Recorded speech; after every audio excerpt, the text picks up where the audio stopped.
La migraine, c'est ces fameux maux de tête qui nous arrêtent dans ce qu'on est en train de faire. On peut faire très facilement un diagnostic de migraine de l'enfant en demandant à l'enfant est-ce que parfois tu dois t'arrêter de faire ce que tu es en train de faire et te mettre à l'abri du bruit et de la lumière. Parfois, tu as peut-être envie de vomir ou tu vomis. Et c'est le fait de vomir ou le fait de dormir qui fait que tu obtiens du soulagement. Parfois, la migraine n'est pas pulsatile chez l'enfant. Elle peut être décrite comme ça appuie ou ça serre. Et parfois, elle n'est pas unilatérale. Elle peut être unilatérale. Elle peut être, moi j'appelle à bascule, un coup un côté, un coup de l'autre. Et elle peut être bilatérale. Et une autre spécificité, c'est que les crises peuvent être plus courtes, de 2 heures à 72 heures. Et l'enfant va facilement décrire, associé à sa céphalée, une douleur abdominale. En fait, dans certaines études, c'est jusqu'à 50%, donc un enfant sur 2 qui présente des auras. Les auras les plus fréquentes sont les auras visuelles.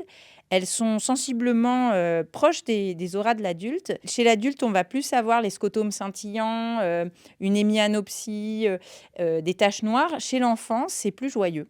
Les taches sont colorées. Pour les trouver, il faut les rechercher parce que l'enfant a naturellement compris que c'était un de ces symptômes de la migraine. Et donc, lui, ça ne l'inquiète pas. Donc, parfois, les parents ne sont même pas au courant. Il faut, dans un premier temps, poser le diagnostic et expliquer le diagnostic à la famille. Rassurer sur le fait que c'est une maladie qui est fréquente et qui est bénigne. En cas de crise de migraine, il faut prendre le plus rapidement possible un anti-inflammatoire non stéroïdien, chez l'enfant de l'ibuprofène à 10 mg par kilo. Et puis, à partir de 40 kg, on s'arrête à 400 mg. C'est censé marcher en prise unique si c'est pris dans les 15 premières minutes des symptômes. C'est aussi pour ça que c'est très important de faire un PAI pour l'école, parce que comme ça, si l'enfant a accès à son ibuprofène à l'école, il pourra le recevoir dans les 15 premières minutes de ses symptômes et la crise pourra être résolue en 45 minutes à 1 heure. Avant 12 ans, on peut associer au bout de 45 minutes environ le paracétamol à 15 mg par kilo. À partir de 12 ans, on peut utiliser un triptan. Le triptan qui a l'AMM en pédiatrie, c'est le sumatriptan en spray nasal 10 mg. C'est une pulvérisation dans une narine.